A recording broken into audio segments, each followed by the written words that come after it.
And welcome back to Moving Conversations. I'm Brian Ritchie. Joining me as always is Nora St. John. Good morning, Nora. How are things for you? Quite delightful. Brian, what about yourself? Doing good. I had a great weekend in New York City with my wife, Oh, and it was a nice. nice little reset. I'm a week back, so it feels as though, all right, week back from Korea, everything's calming down. My body seems to be back on East Coast time, so it's good. Things are good in that sense. I Nice. appreciate that. So Did you see any yeah. good did you see any good shows? Yes, Hugh Okay. Jackman is doing a one-man Oh show at yeah. Radio City Music Hall, And and it was great. It was a lot of fun. Unlike a Broadway show where, you could say, "Oh, the story was this, the story." It's a one-man show, so it's more like a concert. He was fabulous, told great stories, nice. great singing, really a lot of fun. But I also have to tell you, I'm sure you've been there before. Radio City is one of the most spectacular theaters. It If you is. ever get a chance to go in there, there's a tour. The tour is phenomenal. I Yeah, did the yeah, tour yeah. once. It is wonderful. I actually did it during the Christmas Spectacular. So we're actually Oh my walking God. backstage and things while the show's going on, and they're keeping us, to the side and going around and everything. It was really kind of neat. Uh, How fun. yeah, it really was kind of neat.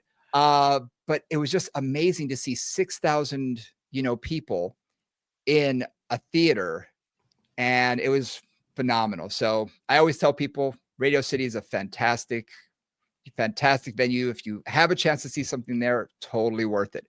So yeah, that was my weekend, and nice to get away and just do something for fun. Nice. I love it. That's Yeah. perfect. It's a perfect reward for a lot of hard work because you've been working hard, traveling, teaching, doing all the things. So Ex- awesome. exactly. And now I'm back to the grind. Ah, before we get started, we have a great topic today. We have one that you We and I do. have been talking about for years whenever we Mhm. get together. So can't wait to get into that. But before we do us a favor, hit that like and subscribe button, share, do all the things on social that we appreciate, comment, share, like all of that. We really appreciate it. You can check us out at movingconvos@gmail.com is our email. Send us any questions, comments, what you like, what you may not like. We'd love to hear from you. Absolutely. Or if you're interested in having us come and teach at your studio, we're expanding our reach a little bit and taking the show on the road. So if you'd like to do that, movingconvos@gmail.com is how you get there. And Instagram, get ready. We're going to have a lot of new Anatomy Minis coming out. So Woo. yeah, exactly. When we get together, it's like, all right, let's film. Let's take some time. Let's film some fun stuff. So we have a bunch of those that are going to be coming out very soon. So Instagram, Moving Convos, best way to get in touch with us on that. And speaking of live events, Brian and I will be September 13th and 14th in Southern California at Blue Moon Pilates in Mission Viejo. And we're Can't going to wait. be teaching on the low back for a day and then the shoulder for half a day and osteoporosis for half a day. All that can be found again in the show notes. You can register Yep. through Blue Moon directly. And it should be a whole lot of fun. And as Brian always says, now, we talk a lot on this show, as you know, but this is the practical piece. We're going to Yeah. do, again, some mat-based stuff, some apparatus-based stuff, and really take you through how you would work with a new client with these issues, how you would assess what they're going on about, and then how you would design a program for those conditions. So Yeah. we look forward to seeing you there. Hopefully some of you guys can make it, and we get to meet some of you live. Looking forward to it. That would be fantastic. Yeah. Well, we get together. Also, some of these classes, Nora and I have talked about this a lot. Each time we teach, we can teach the exact same class. For one, we never teach it 100% the same way twice. And No. the students bring up so much that each class that we teach is sometimes completely different. And we're creating exercises on the spot and movement things because of the questions that are being asked, or things just pop into our head. I had that happen in Korea. Someone asked me a question that I hadn't thought of. I'm thinking, wow, cool. And I spent 15 minutes doing total, creation of exercises that I'd never even thought about before. And it was so much fun. And we get to do that when we're live, where when we're talking here, we can't really demonstrate as much. So check us out live. You're going to have so much fun. Can't wait. Yep. So now we're going to be talking about a topic that you were probably the first person to bring up to me in a very specific way. I'd always known about it, but it was a sort of like, have you ever thought of this? And I thought, oh my gosh. And you really sort of pushed my buttons on it. And I started doing a lot more research. And that topic is proprioception. And that sounds like a big fancy science word, right? It does. But It is. all it really means is really self-awareness, body awareness. Yep. For me, it's the root of the mind-body connection, and it's also the root of good teaching. Because something I say a lot, some of you've probably heard it, if they can feel it, if you can get your client to actually experience, let's say, a better movement pattern or moving in a way that doesn't cause pain, then they can start to identify how to get there themselves. And that's where I think proprioception is key. And there's all kinds of ways to increase people's proprioception that we'll talk about. But it's a really key part of good teaching, good training, and just good moving through life. Actually, it really helps. Absolutely. And something that I taught for years and years with my staff. You know, sometimes you'll see something on the internet or something and you're like, I can't wait to try that with a client. Right, right. And one of my things is you can't teach something until you do it yourself for a little bit. Until you know it, you got to feel it. You got to feel it because then you can verbalize, you can tell the person exactly how they should feel it. It's not just theoretical anymore. Yeah, It's experiential. You've experienced the movement and you can say, okay, I want you to push through here. I want you to do this. I want you to do that. And the more that you play with the exercise, the more you realize, oh, if I put my weight through this part of my foot, if yeah, I, take my knee and move it this way, oh, I feel it so much more, or however you want to describe the exercise, it really changes things. But you have to yeah. feel that yourself before you can ever have a client do it. Right. So, and this relates to two things, Brian. Like the way you brought that up, it also speaks to you as either an instructor or a client improving your own proprioception, your own awareness Mhm. and sensitivity to what your Yeah. movements are and how they make different parts of you feel. Mhm. One of the things, again, we work a lot is, with people in pain. And one of the things about working with people in pain is if you can give them an experience of moving without pain. This is an analogy I use. So take this, Brian, from you'll laugh at this one. This is my Hansel and Gretel analogy. Mhm. Yep. Okay. And the Hansel and Gretel analogy is if I can give them the experience of, in this case, being at the witch's house, which isn't really a good analogy, but getting there, right? So getting to the point where they can do something, let's say lift something up without hurting their back, Mhm. and they can understand, oh, I could do that. The possibility is there. Once they've experienced that, then I feel like their nervous system goes, okay, how do I recreate that? And Bingo. that gives them like that's where the breadcrumbs come in to try to lead them to the experience. But if they've never had the experience, it's much harder for them to find it. Maybe that is a Abs better way to say it. There's no question, no question. And you do give them that path. And you are Yeah. lighting the path up so that they can see it clearly, Yeah. because so many times exercise for a lot of our clients, especially those in pain, is like wandering around in the dark room. Yeah. And They're bumping looking into for a door. things. Yeah, they're looking for a Yeah. door, and is that a closet? Is that the door out? Is that a window? They can't tell because it's pitch black. When you Yeah. can give them a light, when you can give them something to focus on and illuminate a little bit, then they have something to grab onto, to feel, and something to Yeah. feel besides just pain, because when their Yeah. life is wrapped up around pain, to give them a positive experience around movement, suddenly it's, "Oh, wow. Okay. I can feel that now. Yes, I still have the pain, but, oh, I felt something besides pain, Right. and I was Right. able to move without that. So, oh, I see now." So I highly agree. It's a great way for you to sort of illuminate that pathway for them. Nice. I love that image. I love that image. I really like the dark room image because that is so much how it feels. And a lot of times, Doesn't it? again, yeah, I mean, whether you're a client or whether you're, an instructor, like it's like as an instructor, every time I'm working with a client, like they are in that dark room. They don't know what you're talking Mhm. about. They don't know what you're asking them to do. They're often like, okay, I'm just going to try to do what they tell me to do the best I can. And it's over time that you really learn how to refine their understanding of it. You Mhm. figure out your language with them because that's also part of it is how do you Yes. communicate with them and how do you help them understand what you're trying to get, right? And that takes time also. and takes Mhm. flexibility, I would say, on your part. When you have clients who are very disconnected with their body, especially, it can be very challenging because they don't feel anything. They Mhm. don't know where their body is in space. I had a client that I kept telling him, please do not get pulled over for drunk driving. I said, you will never be able to pass a sobriety test Oh, because he because he couldn't, just was he, so yeah, he didn't know where his body was in wobbly. space. Oh. And Mm. he couldn't walk a straight line. He had a very hard time just maneuvering his body. And it wasn't because of pain. It's just as he got older, he really didn't spend any time in his body. Brilliant, brilliant scientist and man. Yeah, Brilliant. Spent all this time in yeah, his head. So yeah, he didn't know his body. And I'd ask him to do something, and you could see he's trying to figure out, well, how do I do that? Thinking, wait a minute, yeah, you can't go up on your toes. What do you mean? Oh, wow. Okay. uh, So yeah, getting him into his body was a big challenge. yeah.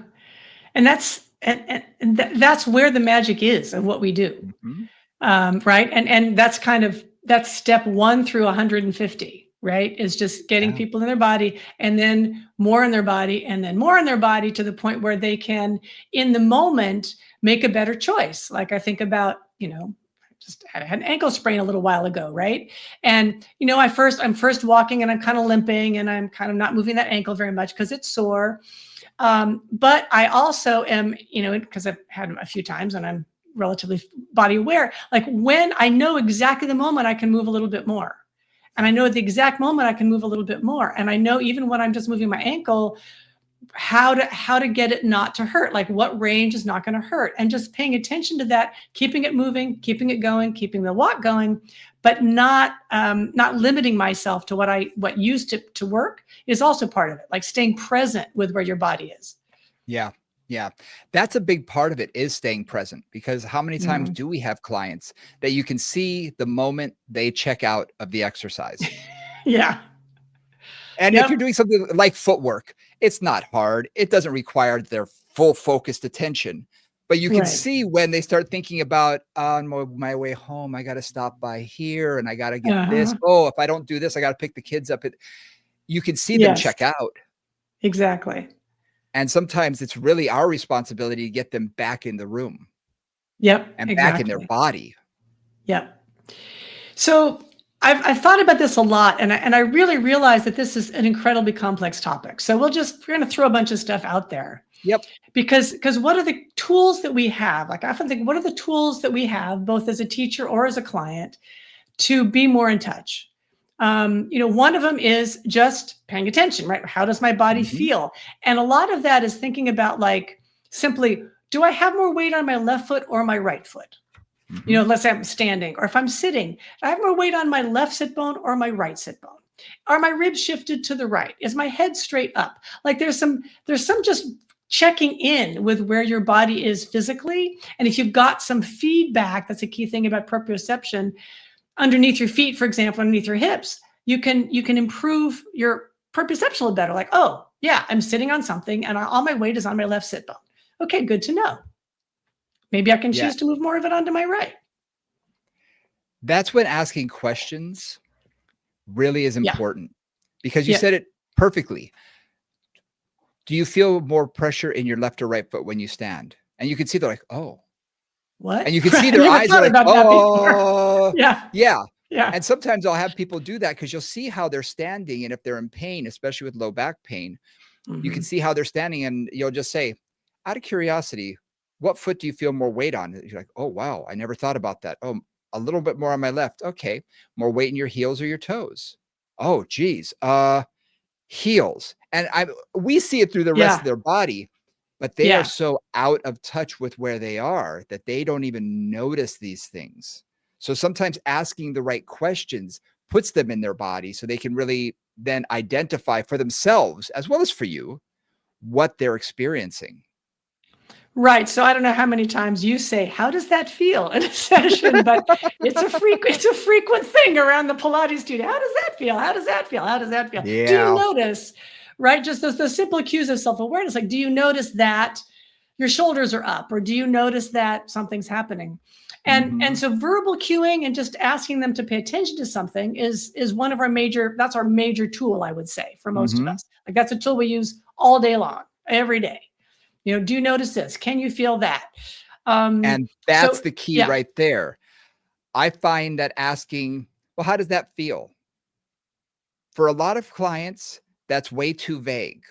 yeah, it's like This is fine. when yeah, exactly, and I'm like, Yeah, I yeah, hear, yeah.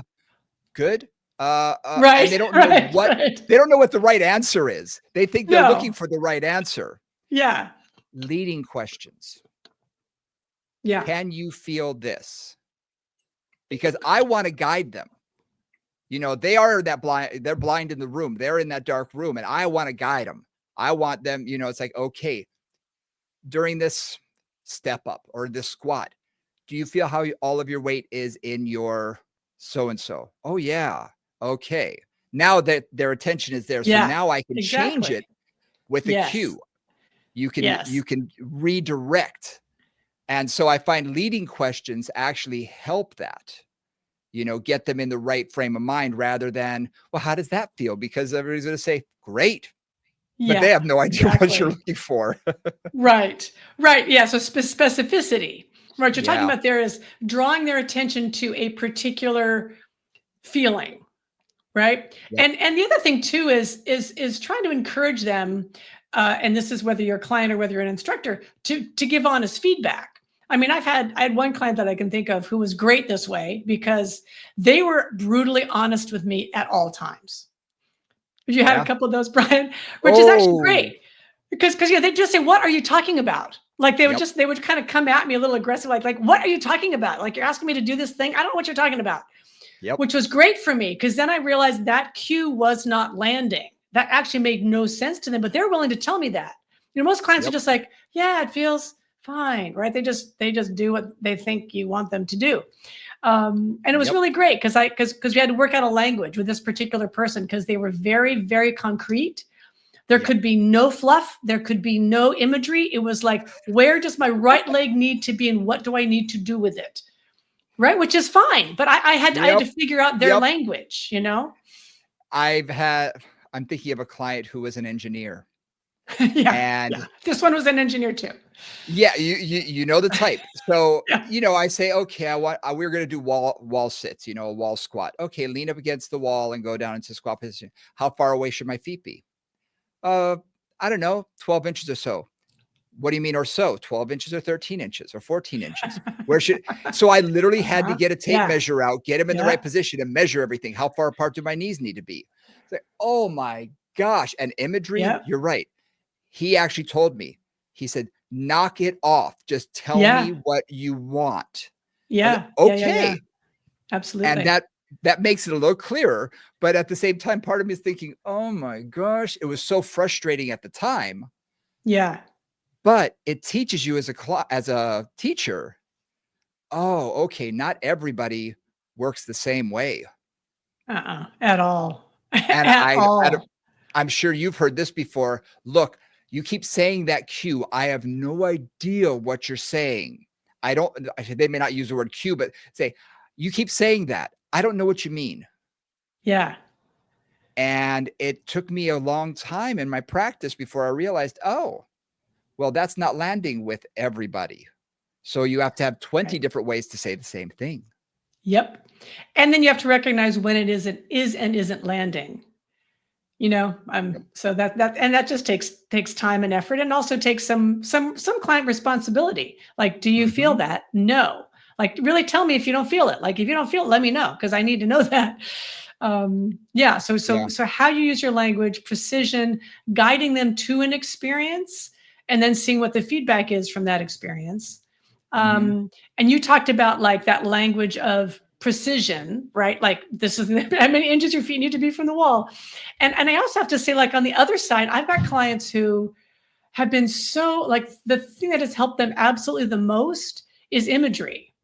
When I think about Yeah. one client, I probably used this analogy before, but um, she had anterior hip problems forever. And we used, I mean, I'd been working for her for a million years and we'd used a million different cues to try to get what I would say is kind of her femur to slide back a bit and to soften the front of the hip flexor. So that's a Mhm. little, technical, but that was the deal. And then one day I said, okay, so imagine that when you flex the hip, it's like you're going around a pulley, which is a kind of a weird image that's sort of specific if you know what a pulley is, right? And she looked to me and in all seriousness said, "Why didn't you tell me that before?" Yep. And I'm thinking, 16 years ago, when I first started working with you, you had the same hip problem, and I used some cues that were related to this, but Mhm. it didn't land until this moment 16 years later, right? Yes. So that's where you also you can throw a whole bunch of stuff out there and kind of get like approximations closer and closer to where you want to go, and then Mhm. someday it'll click and it'll all make sense. What I found very frustrating the first time this happened was when I was saying the cue over and over Yeah. in various ways, Yes. like 20 different ways. Yes. It wasn't quite landing. And then Yes. they went to a physical therapist or they went Yes. to one of my other staff members who used the Yep. same words, but it Mhm. landed. Mhm. How that moment it landed and said, "Why didn't you tell me that?" And I'm about to pull my hair out. But see, you got to be kidding me. I said, "I It's so have been classic. saying that." "No, you never said that." I said, "Oh my gosh." But that happens, especially when they go to a physical therapist because now they say, "Well, my PT said da da da da," and I'm thinking, "How many times did I say those Mhm. words that exact same way?" Okay, and I just now I don't take it personal. I just say, "Awesome. I'm so glad that landed for you. I'm so Yeah. glad. Let's work on that." So I Yeah, don't try and take it exactly. personal, even though they Yeah. are meaning it to be a little personal, like, "You didn't tell me this." And it's like, "Okay, all right." They have to say that. They have to make me wrong. That's Yeah. fine. Yeah, But yeah, I'm yeah. thinking, "Oh, the frustration was amazing." One of the things that I say, and this is true in general about teaching. And you had a great example there, Brian, and as did I. And I call it the lock and key. And Mm, you talked about, I love this analogy of the dark room, right? Like over time, you've shown a light on the desk, so they know the desk is there. They can run into. They know there's like a wrinkle in the carpet over there. They've got to be aware of, right? They know where the door is, so they've got some of the room going. yep, But then one day you say something like the PT said, or like I said this one day, and suddenly like the lights go on in the room, right? And you don't really like you keep leading them towards that, but yep, there's one day when it happens. And that's exactly. where I feel like you kind of spend a lot of time with a client building the lock, right? Building like the thing, the concept that you want them to understand, whatever that is. And then hopefully one day you say something and the key shows up and they can open that lock and they can go into that room. Exactly. Right. Exactly. To maybe kill your analogy or take it way farther than it needs to go. But there you go. No, no, and that's very true. It's very true. It needs that moment. The moment needs to be right, the words need to be right. And when it Yep. hits, it can sometimes hit like a ton of bricks. And that Yep. person, it unlocks their movement, it unlocks motion, and suddenly they can feel things differently and they're doing things right. And you're thinking, yes, finally. And this can Mhm. happen after the third week working with someone, the third year, third decade. It could be any time that you're Exactly. working with There you them. go. It Exactly. really can. So, one thing I want to bring up here is there's a lot of ways. So we've talked about verbally and guiding clients to certain experiences. A couple things that I want to bring up there too is Yes. tactile, just general, whether it's your touch or Yep. whether it's their body part on something. You Mhm. talked about foot weight, like where is the weight on your feet when you're standing, or where is the weight on your sit bones when you're sitting, or if Yep. you're lying supine, is the weight equal on both sides of your hips, or is one shoulder blade deep, right? All those things. So tactile sensation is another really key way to clue them in to Yep. proprioception.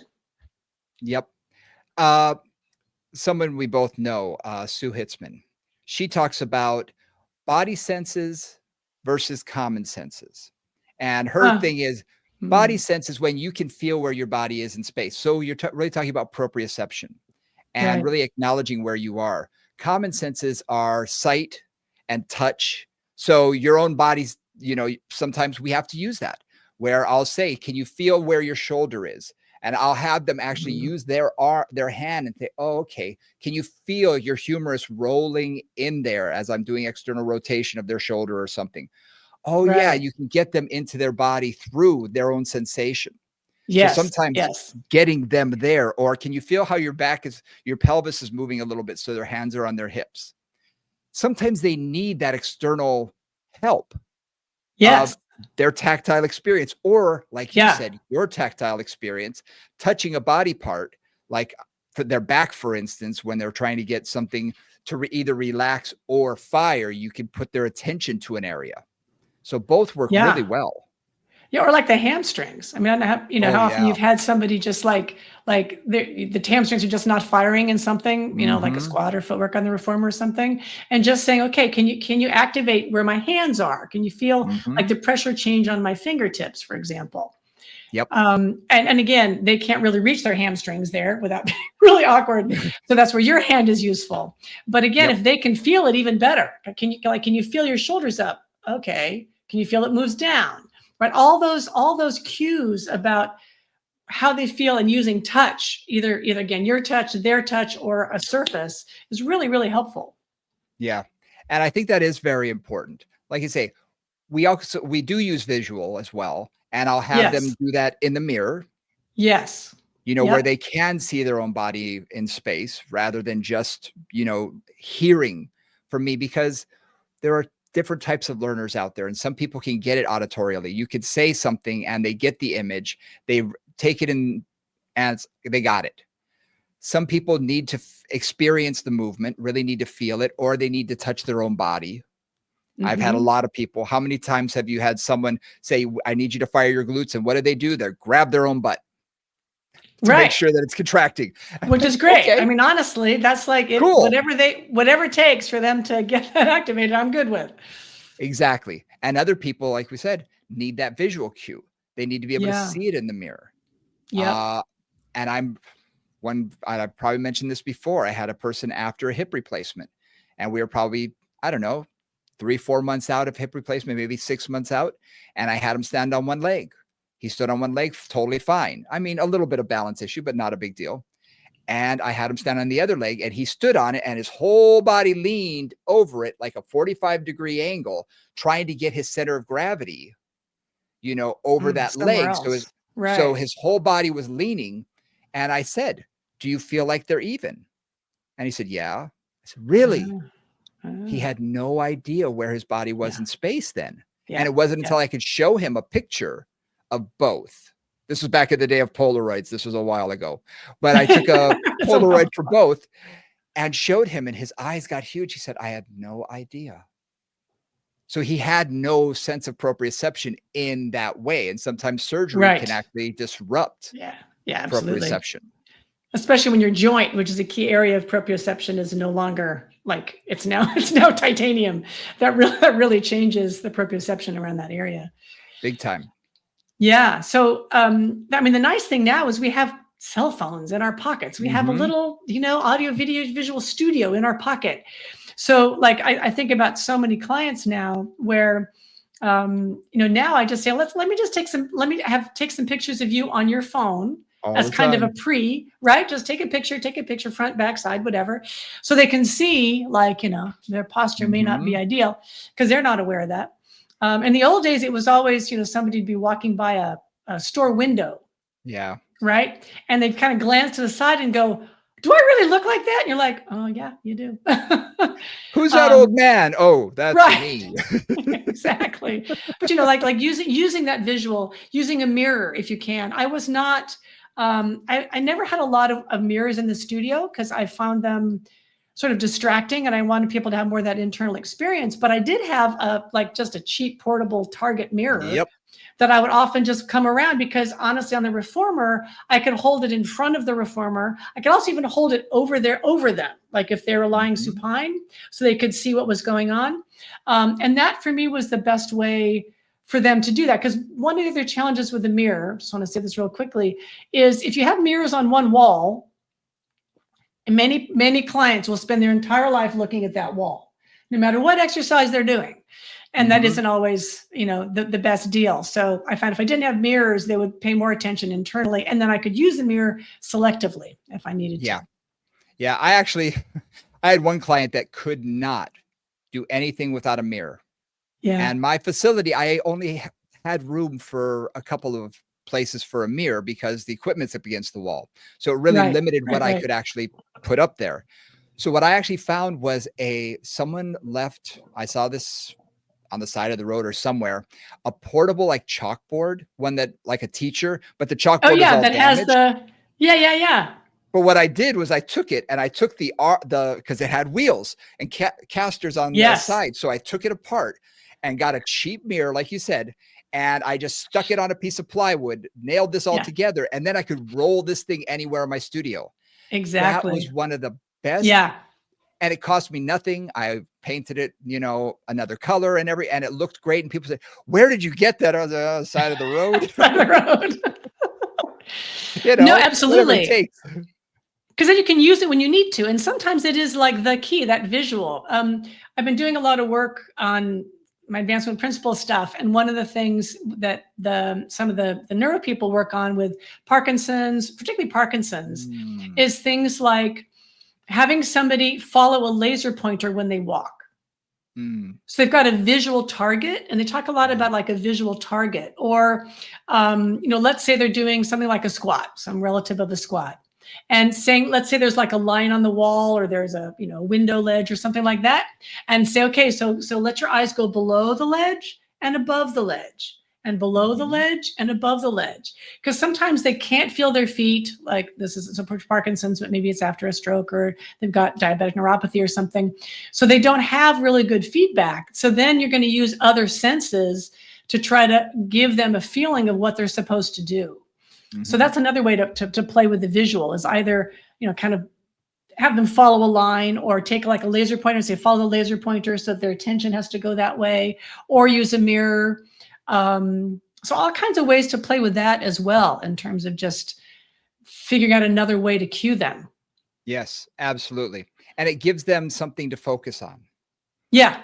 Yeah. So, and that could be really important, especially if we're talking about something simple like balance, Yeah. because Absolutely. how do you cue someone who's not in their body how to stand on one foot and pull their hip in and stand up taller when they can't feel their body in space, or they can't feel that hip because it's been replaced, or a knee that's been replaced, or whatever? And some Yeah. people just check out of their body and aren't in their body. How can you cue that to get them to feel it? And sometimes using visual cues is so important. Right. Stare at that spot on the wall, or stare at that, whatever, the cross braces on the piece of equipment in your studio. Or like really look at that. Because our vision has a profound influence on organizing the rest of our body. Yeah. Presuming you're not visually impaired, it is just a profound organizer of everything. And if Yep. somebody's kind of trying to balance and looking around like that, that's not going to help them, Yep. Yep. Something else that I don't know if this is in any literature or anything, but something I discovered when working with balance, when working with even squatting and getting people to understand where their body is in space. If the only thing touching the ground or that they have contact with is the ground with their 2 feet, Yeah. and let's face it, not everybody has the biggest feet, and some people cannot feel their feet. They don't know anything is down there. Yeah. What I'll do is I can put one finger in their back, someplace on their back if they're standing on one leg, and it gives their brain something else to focus on so their body can orient. And believe it or not, I've done this so many times for balance. I'll say stand on one leg and they can't do it. And I'll put my hand on their back as they stand on one leg, or just a finger. I'm not holding them up. My finger's not that strong. Right. Right. Right. One You're just giving the sensation in a particular spot. gives them something to feel Oh, besides. So giving them additional proprioception, especially someone if they have any neurologic issue through their feet and can't really feel their foot, suddenly yeah. they can orient themselves, and you'll see their whole body comes together and they get taller, and they're able, and Wow. all I'm doing is literally touching one part. And then when they've got it, I sometimes will pull away a little bit and sometimes go Oh, back, pull away and go back. So they have that sense of feeling, and you can see their eyes will change as soon as I let go. It's like, oh my gosh, what am I feeling again? So there are Uh-huh. some times when they need that additional thing, and I do it with squats. I'll do it with step ups that I can be close enough so as they're stepping up, they feel where their body is swaying. And I can say, "Did you feel how my finger moved?" They said, "Yeah." I said, "That wasn't my finger. That was you." Right. That was you. Right. Oh, so I'll say, "Okay, so now make sure my finger doesn't move as you're squatting up and down. I'm going to stay in the same spot. And if you feel your body sway to one side, you're going to feel my finger move." And it just Nice. gives them something else to focus on until they can feel it through the rest of their body. That's awesome. I haven't ever really heard that, Brian. That's really great. It Because works. again, it's no, I love that. I can see that. I love that. And some of it is just like, where am I in space? Because again, feet are, we've talked a little bit about feet, but feet are a major, major, major proprioceptive resource. I mean, for obvious reasons, because Yep. our foot has to land on the ground. And in the old days, before we had flat surfaces, reliably flat surfaces, it had to tell the Yep. rest of the body what to do to not fall over. Very simple. But Yep. that means it's really important in our brain. Our brain goes, "What's happening with my foot? What's happening with my foot?" And so if you give it another point of reference, like just Yep. one other point of reference, it sounds like really helps them to pull all that together. That's awesome. I love that. Yeah. And again, there are clients who don't have that same proprioceptiveness in their feet. And doing Yeah. anything to stimulate that, we're not talking about the foot today, but doing anything to help stimulate that in the hands and feet, especially, and sometimes Yeah. even through other parts of the body, can really help.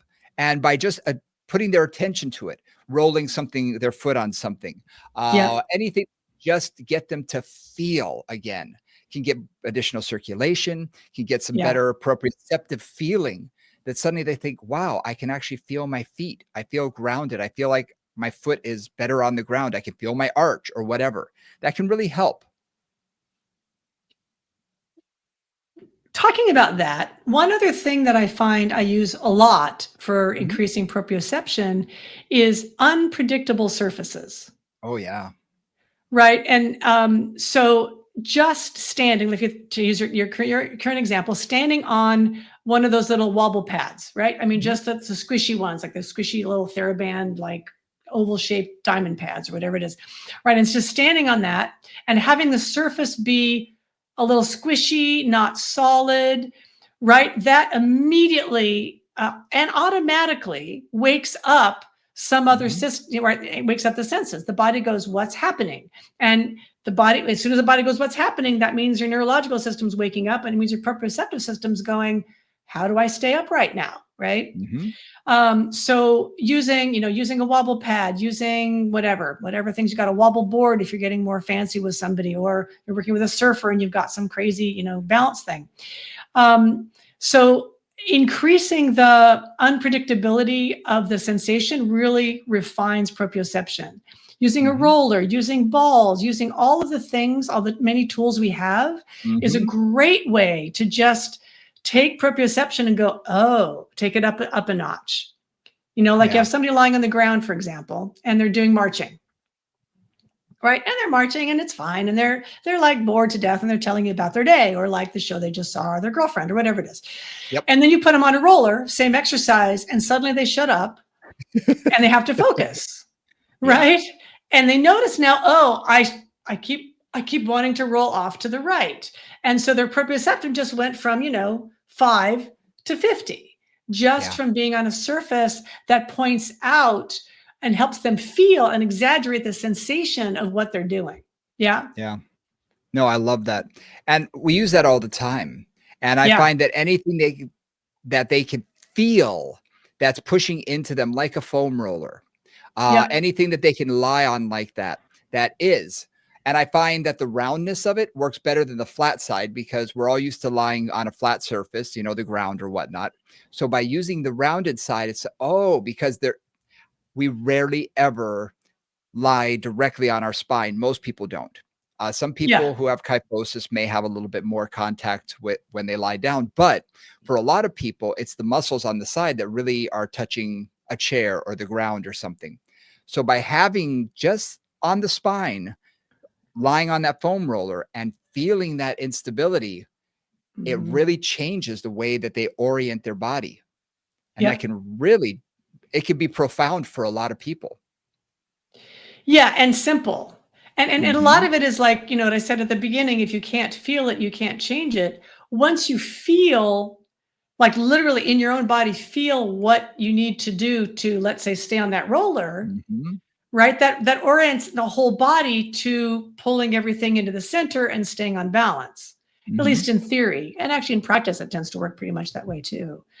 So Yeah. that idea, another way to increase proprioception, and I do this, this is certainly something that we sometimes have to do in Pilates, is giving people just more resistance Mhm. or less resistance.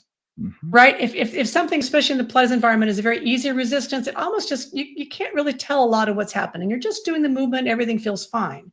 You increase the resistance and they'll get more sensation in one direction, or you decrease the resistance, you'll get more sensation in another direction.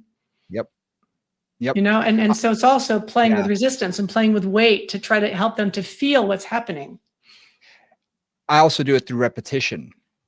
There Uh-huh. are Yeah. times when Yeah. I'll Yeah. have someone do 30, 40, 50 repetitions so they can Uh-huh. lock it in, especially the glutes. Right. I find Yes. that's something that their brain for some reason it's I mean, they can't get that connection until they do. And once they do, they can lock in on it big time. And so I'll put them in a position where I can get a good gluteal contraction, either lying over a ball or over the box or something, and have them go to hip extension and just hold it. And sometimes I'll even thump on it a little bit, saying, right here's where I want you to feel it, right here. And I may do, we may do that for 3, 4, 5 minutes, you know. Yeah. But Yep. once it locks in, you can see their eyes light up and say, I feel it. And I'll tell them, "Put your brain in it. Squeeze it tighter with your Yes. brain. Feel it squeeze it tighter Yes. with your mind." And then all of a sudden you see it, it's like, "I got it." And now when I tell them through another exercise, "I want you to feel it there," they know what they're feeling now because I've directed it to them and I've done it through repetition or getting it to burn or whatever. I could say, "Do you feel it there now?" "Yes." "All right, we're locked in." And again, that's just enhancing that awareness of that thing Yep. working, Yeah. right? Yeah. It's like we talk about with the knees, the vastus medialis obliquus, the VMO muscle, right? Which is the medial muscle on the inside of your knee that often is a little bit sleepy and doesn't help your kneecap to track. Like getting that one to wake up Mhm. like once it wakes up and people can consciously contract it, everything changes in my Yes. experience. But that Yes. can take a while because it really like and again, I think I'm going to use a funny term here, guys, so don't take it the wrong, burning it out, like really Mhm. activating it like strongly for a while to let them really connect into their brain and their body is what's Mhm. necessary there. And getting them back into it. And I had an Yeah. example happen this morning. A client came in who his back had been bothering him for a couple of days. And he's someone who, let's just say, hyper focuses on issues. We all have those Uh-huh. people. Yes. Yes. So all Mhm. he could think about is this, all he could think about. And he does some exercises by himself. And I was saying, okay, let's go over some of those. And he was just going through the motions. So what I did, I double Yeah. or tripled the repetitions and I slowed him down. Yep. And all of a sudden he's like, "Oh my gosh, I feel it again." I said, "You're kind of getting sloppy." He said, "I was." I said, "It's good that you're doing the exercises, but you got to feel the exercise. If you can't feel it, sometimes you're really not getting the most out of it." Absolutely. Absolutely. And it woke him up, and after we did a lot of repetitions, he was burned out, but he said, "Oh my gosh, I feel my glutes now, and I haven't in at least a week or 2." I said, "Okay, that could be part of the problem. Okay, we may be on the right track here." So sometimes, like you say, burning them out, just doing way more reps than you normally would, just to wake it up, put their brain into it, and getting that to be the forefront of their attention really can Yeah. help. Well, connecting the mind and the body, right? Like that's the trick. That's the And that's trick. really what And proprioception is all about. exactly. And one thing I would add to that is just sort of like a almost a progression of that is, we talk about motor control and we talk about it being, you know, consciously incompetent or Mhm. unconsciously incompetent. These words are just way too similar. Consciously incompetent, consciously competent, and unconsciously competent, right? Again, I wish there was better terminology, but that's kind of the 4 stages we talk Yeah. about.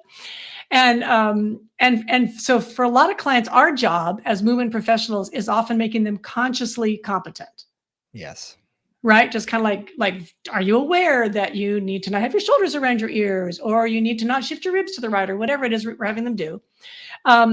But then the next step is, and that's kind of what you're talking about, is making it unconsciously competent. Yes. So in your case, using it to the point where it fires when you don't have to tell it what to do, right? It will fire on its own because it now knows that's its job. Yes. But it takes like repetition, as you said, and burnout, and kind of like really pushing it to get to that point. And isn't that what we're really trying to do with getting our clients to do something? Because someone pointed out to me a long time ago, if you had to consciously activate every single muscle that you use to take a step, we'd never move. We'd never move. We'd never move. So, no, you know, when clients say, oh, I could really feel my core. And when I'm opening this door, this heavy door, I feel, and everything. I say, well, I'm thrilled. I'm thrilled that you now have that connection.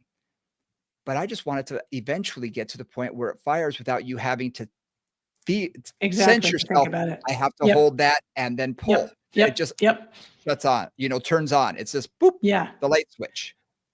And that's my goal for ultimately getting them there so that they don't need that constant reminder.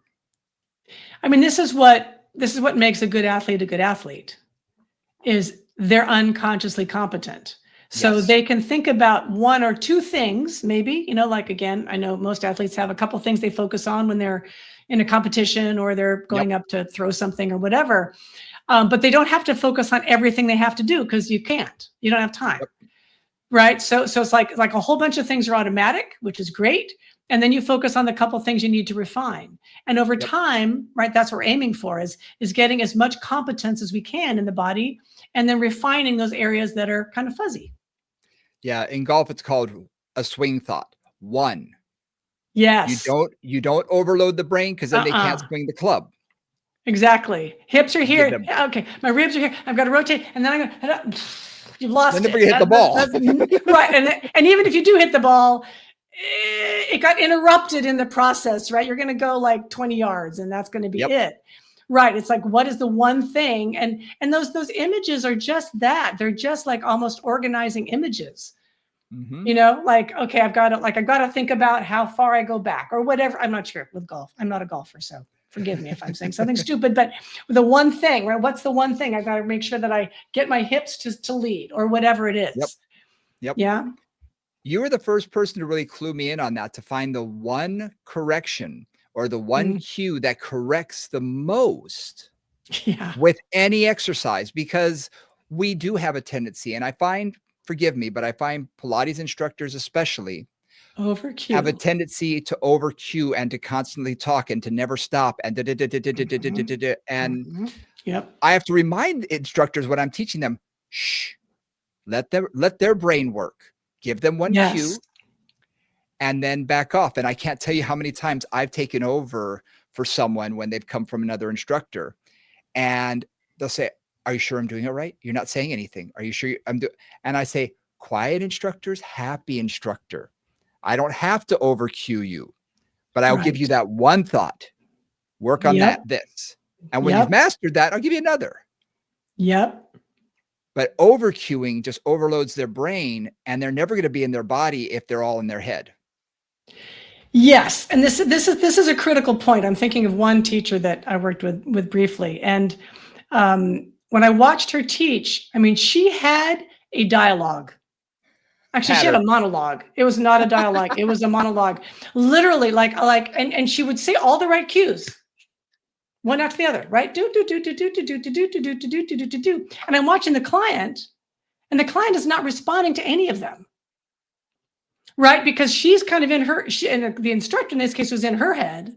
Yeah. Right? Just saying the script she thought she was supposed to say and not looking and seeing if it landed.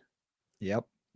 Because, and one of the things I know as a mover is, again, give me a thought and then let me work on that thought for at least a few reps, maybe 2 reps, maybe 8, depending on the person. Then give me another thought. And then I'm going to integrate that thought. but you Mhm. have to, it's also a way of disempowering the client, like to your Yeah. point, right? Then they're like dependent on you. Like, am I like, you're giving me the feedback? It's like, no, I'm going to give you something. I'm going to give you the next layer of that feedback, but I'm not going to just keep throwing out what your experience is. I'm not, what would you say? I'm not like making the whole conversation of what your experience is. I'm not creating Yeah. it for you. And that's really where it comes down to is trying to get the client to own the experience and own the Yep. feeling in their body so Yep. they feel what's right. Yep. So the client I worked with this morning, his glutes weren't fired. I can't tell you how often during exercises he will say, "Am I doing it right? Am I doing it right?" And I'll say, "Oh, yes, knock it off. Yes." If you're not, I will tell you, but he's not in his body sometimes. And Hmm. I'll have to put him there. What are you feeling? How are you feeling this? Are you feeling it through here? Leading questions, getting him to be where I need him to be. But yeah, he's looking for that external validation Yeah. Yep. when I need him to have that internal validation that this feels right. This Yep. feels good. Yep. So that's sort of where I want him to ultimately be.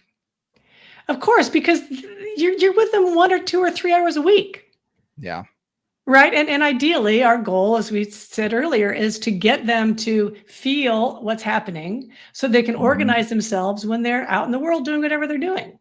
Exactly. Yeah. So they can sit at their desk more comfortably. They can sit in their car more comfortably. They can, cook more comfortably. They can do whatever they're going to do. Right. Yep. That's really critical. I mean, Yep. I don't know, that's my goal personally. Mhm. And No, to have them absolutely. graduate, have them graduate, to have them to the point where they are self-reliant. And when you're working with people in pain, when you get them into good moving patterns, I'll know I've done my job when they'll tell me, "Oh, wow, I haven't even thought about my shoulder. I haven't Yes, even thought about my exactly. back in 3 Mhm. days or a Right. week or whatever." You're like, "Good. I'm glad. Now we can move Yes. beyond it and actually get into, getting beyond the healing process and now getting you stronger." Yeah, Getting you better, exactly. getting to that Yeah. next point. It's not Yep. just triage. It's okay, Yep. now we can really make some progress. And that's always great. So that's when if they are doing it right and they are in their body and feeling it and doing it properly, that's when I know we're heading in the right direction. And I've had many, many clients, I'm sure you have too, who we made some substantial progress, right? And it's great. Mhm. And then they graduate, they go off to do something else, they're done, and it's fabulous. And I'll see them like on the street or something, years later, a while later, and they say, your voice is in my head. I'm like, I'm so sorry. Oh, Right. yeah. Right. Cause like I would cue them. My classic one for all my low back clients is like engage your abdominals a bit before you open the door or before you lift the pot off the stove or pick up your squirming 2-year-old or whatever it is. Just simple stuff like that, like little kind of just little reminders. And they say, God, your voice in my head all the time. Like, I'm so sorry. But again, that they Yeah. integrated that, they took it on, they're doing it. Mhm. Right. It's no longer me, it's them. And that's when I know I've succeeded. Absolutely. I can't tell You you how don't many need me clients anymore. I had 30 years ago. And I see them when I go back to Hawaii, and I'll see them, and they'll say, "Your voice is still in my head when I work out." Which is I'm like, frightening. "Wow, okay." And it's usually those 1 or 2 cues that really Yes. landed and Yes. that they felt in their body, and it Mhm. could be something as simple as put your weight in your heels when you squat, push down Right. instead of stand up, small things that we say all the time. But you Yeah. know what? You say it often enough, it's now in their brain, and when they do something, they still hear our voice. So I find that funny because I've been told that countless times. It's great. So proprioception, right? I mean, hopefully this is helpful to some of you, whether you're a client or an instructor, because really all we're looking at here is how do you feel what you're Yeah. doing better?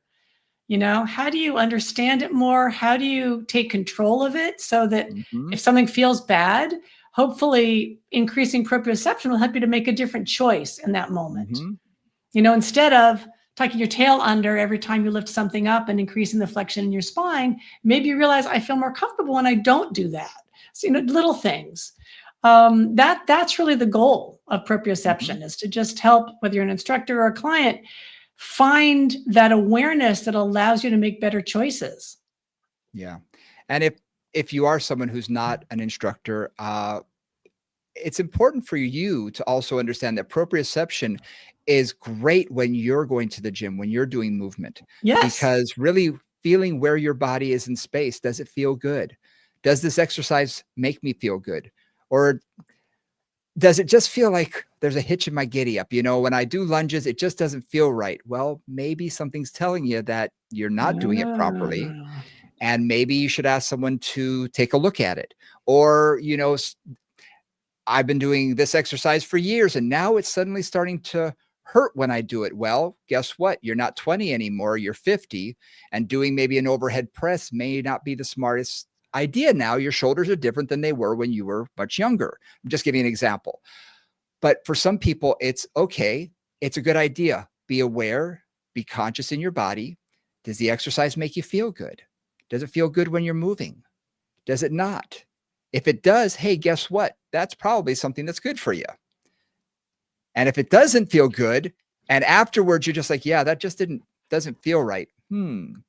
Maybe either that's not the right exercise or you may not be doing it as effectively or efficiently as you could be.